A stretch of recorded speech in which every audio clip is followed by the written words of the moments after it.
Estamos aqui hoje para dar continuidade ao que a gente começou a falar nessa segunda etapa de vídeos, que é a parte de integral de superfície. Estamos fazendo um preparativo para falar de integral de superfície, seja de campo escalar, de campo vetorial.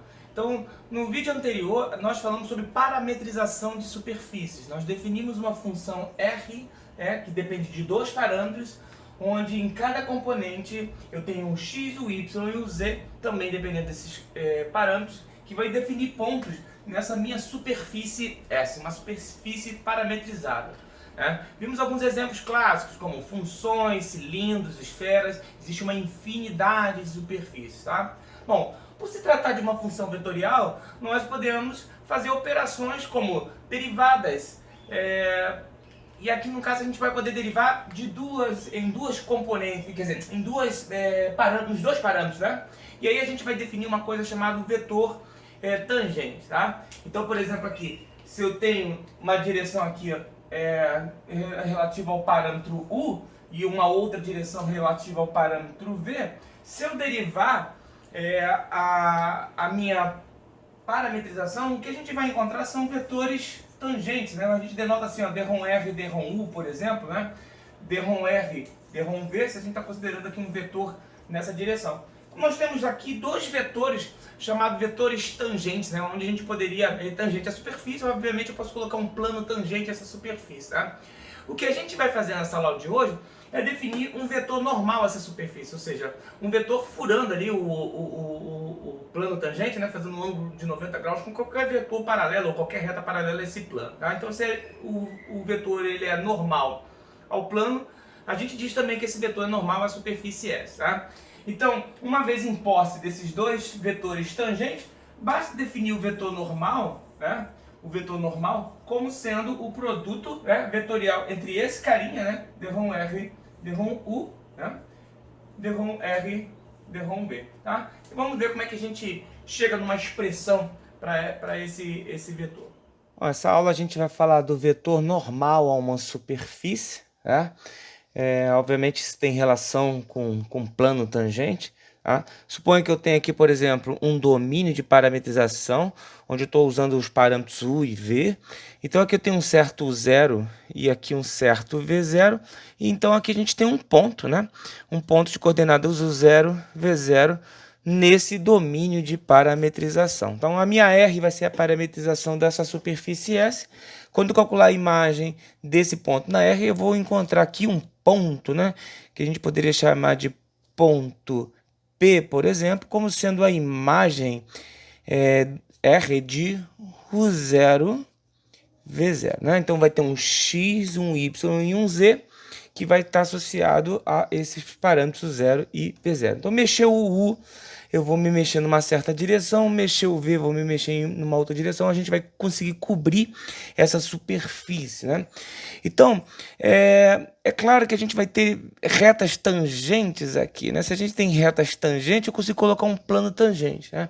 Em vez de calcular a inclinação dessa reta tangente, a gente poderia calcular, por exemplo, vetores tangentes, que vai estar associado com derivadas, né? Só que nesse caso, como a gente tem dois parâmetros, é como se aqui tivesse uma R, vamos botar assim, RU como sendo a derivada dessa parametrização R em relação ao parâmetro U, né?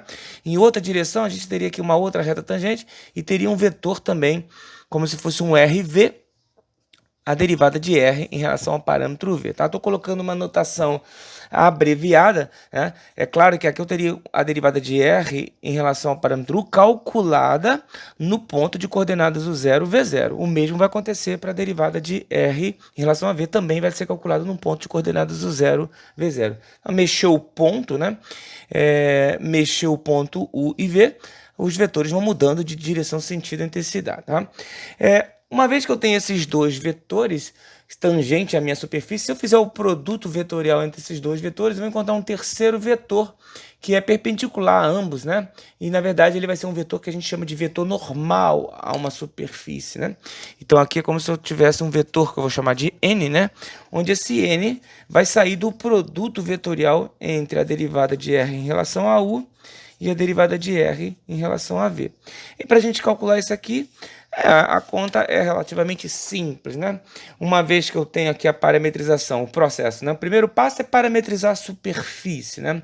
O segundo passo é calcular os dois vetores tangentes. Então, deriva o R em relação ao primeiro parâmetro e deriva o R em relação ao segundo parâmetro. A conta é simples, né? São todas derivadas parciais.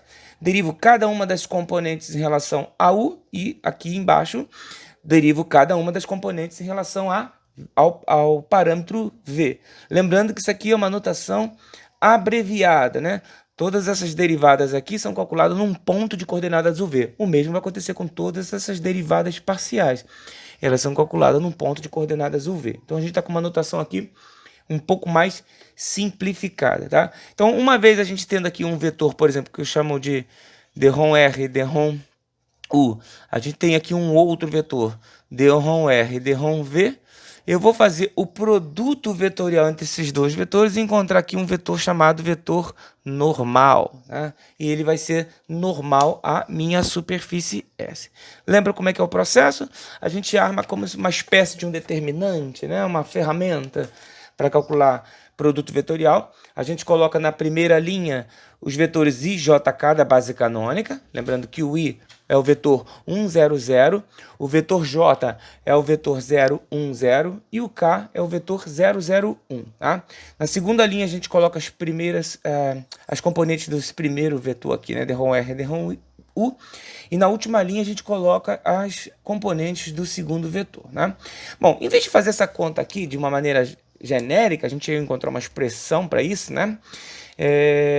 Até poderia fazer, mas é muito mais interessante a gente, na hora que for calcular, dependendo de quem for a superfície, esse vetor normal já vai até ser um vetor conhecido, ou a gente pode calcular na hora, né?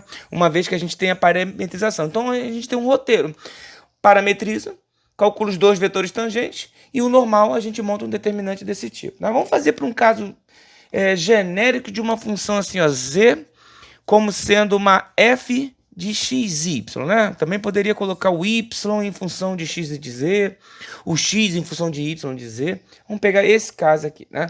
Então a gente viu na primeira aula de parametrização de superfície que eu poderia parametrizar, em vez de usar os parâmetros u e v, a gente pode usar as próprias variáveis independentes, no caso aqui o x e y, onde o x é livre, o y é livre e o z nada mais é do que a imagem desses dois caras aí, né? Bom, com isso, a gente teria dois vetores tangentes, né? Que eu poderia até denotar assim, ó, Rx e Ry. Ou na outra anotação, dRom R, dRom X, dRom R, dRom Y. Só lembrando que aqui eu poderia calcular a derivada num ponto de coordenadas x e y para ambos, né? Vou colocar a notação mais simplificada, para não ficar muito carregado. Ou seja, eu vou derivar cada uma das componentes em relação a x. Então, a derivada da primeira componente em relação a x é 1. A derivada da segunda componente em relação a x é 0. E aqui vai ser a derivada da função em relação a x. Eu vou botar dRom f, dRom x. Lembrando que seria também num ponto xy. Aqui também, a derivada, o outro vetor tangente seria a derivada em relação ao segundo parâmetro. Quando eu derivo a primeira componente vai dar 0, porque não depende de y. A derivada do y em relação a y é 1. E aqui eu vou ter a dRom f, dRom y, certo? Bom, e aí, na hora de montar o vetor normal, eu vou colocar esses dois caras aqui naquele determinante. Ou seja, no lugar desse cara que está em verde, eu vou colocar esse Rx. E nesse cara que está em vermelho, eu vou colocar o Ry. Então, só completando aqui, ó, que a gente tinha colocado, eu vou colocar aqui as componentes que a gente calculou, né? 1, 0, dRom f, dRom x. Aqui foi as componentes desse cara aqui, né? Que é 0, 1, dRom f, dRom y. Tá? Bom, para calcular esse determinante aqui, existem várias maneiras. Por exemplo, uma delas é a regra de Sarri. A gente pode repetir a primeira e a segunda coluna. Então, aqui vai ficar I1, 0. E aqui vai ficar J0, 1. Tá? Então, esse vetor normal vai ter uma parte que multiplica o vetor I, vai ter uma parte que multiplica o vetor J, vai ter uma parte que multiplica o vetor K, né? Então a gente faz 3 produtos para o lado direito, 3 produtos para o lado esquerdo. Lembrando que quando a gente multiplica para o lado esquerdo, a gente inverte o sinal. Só que aqui, isso vai dar 0, aqui também vai dar 0, e aqui vai dar K, ou seja, 1 vezes K. Então vamos botar aqui, ó, vai ficar 1 vezes K, certo? Para o lado esquerdo, quando a gente multiplica aqui, ó, vai dar 0, então é como se eu incluísse um 0 aqui, né? 1 mais 0 vai dar 1. Para cá vai ficar a derivada de f em relação a x multiplicado por 1. Troca o sinal e isso vai ficar multiplicado por i, ou seja, vai ficar aqui menos d ρ f d ρ x, tá? Multiplicado por 1. O mesmo vai acontecer aqui na componente j, né? Vou ficar a derivada de f em relação a y, né? Vou multiplicar por 1 e inverter o sinal, tá? Então, escrevendo esse cara aí em formas de componentes, o vetor normal a uma superfície, uma função, é o vetor de componentes menos d ρ f d ρ x, menos d ρ f d ρ y e 1. Óbvio que esse cara aqui é um vetor diretor, ou seja, que dá uma direção normal. Qualquer múltiplo dele continua sendo normal. É como se eu tivesse aqui uma superfície, né? Esse vetor normal está aqui, mas se eu, por exemplo, multiplico por menos 1, ele estaria para baixo. Se eu multiplicar por 2, eu dobro o tamanho. Se eu multiplicar por um alfa diferente de zero, né? A gente vai gerar uma reta, né? Que dá a direção até de uma reta normal. E aí tem uma série de contas que a gente poderia fazer com isso. Por exemplo, se eu fosse calcular a norma desse vetor, né? A gente vai ver que em várias situações a gente vai precisar da norma de um vetor normal. A gente faz lá, é a raiz quadrada da soma dos quadrados das coordenadas. Então aqui esse menos vai se anular, né? Quando a gente está levando ao quadrado, vai sumir com esse menos. Então esse seria aqui o vetor, a norma de um vetor normal, a superfície de uma função. Poderíamos adaptar também para outra superfície, né? Cilindro, esferas, coisas do tipo. Mas isso aí vai aparecendo nos cálculos de área, né? A gente vai ver na próxima aula como é que a gente calcula a área da superfície. A gente vai ver que a gente vai precisar sempre da norma desse vetor normal para calcular, tá? Então, na próxima aula, vamos tratar exatamente disso. A gente vai aproveitar esse vetor normal nas nossas contas. E com isso a gente encerra essa aula sobre vetor normal. Ele vai ser um vetor muito importante para a gente, né? Qualquer integral de superfície a gente precisa desse vetor normal. Para calcular a área de superfície a gente também precisa desse vetor normal, né? E quando a gente for calcular a integral de superfície tanto de campo escalar como de campo vetorial, a gente vai precisar desse vetor normal à superfície, tá? Então é um vetor muito importante. Sem ele, né, a gente não conseguiria calcular uma integral de superfície, pelo menos diretamente, tá? No próximo vídeo a gente vai falar, obviamente a gente vai usar esse vetor, mas a gente vai falar sobre área de superfície, que é um primeiro passo para a gente começar a falar de integral de superfície, né? A calcular a área não deixa de ser uma integral de superfície, né? A gente vai aprender a calcular a área de uma superfície que não necessariamente é plana, né? Então vamos calcular várias variáveis, a gente aprende a calcular a área de superfícies planas, a gente vai entortar essa superfície e vai aprender a calcular a área de superfície, tá? Nos vemos em breve.